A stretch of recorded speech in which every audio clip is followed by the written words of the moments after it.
Following the United States raid in Venezuela and the removal of President Nicolás Maduro from power, President Trump has embraced the Donroe doctrine, taking America first and applying it as foreign policy first and foremost across the Western Hemisphere as defined by the Americans. And now that Trump is leaning into the Donroe doctrine, that means he's going to populate it. So it's not just a success near term in Venezuela, but it's other countries across the region, Mexico, Colombia, it's Nicaragua, it's Cuba, it's Denmark and Greenland. It's all these places where the United States want outcomes that it wants and unilaterally is prepared to use its authority to bring those about.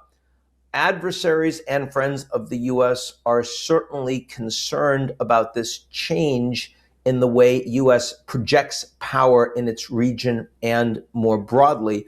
And it's going to have an enormous effect in the way we think about the world. And this plays very heavily into the top risk environment in 2026.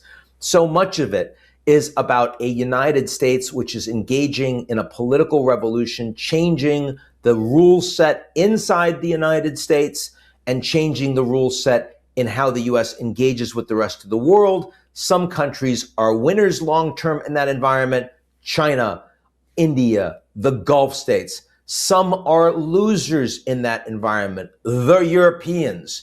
And some are just going to try to figure out how to navigate a much more challenging and uncertain environment with a less reliable the United States, Mexico, Canada, Japan, and others.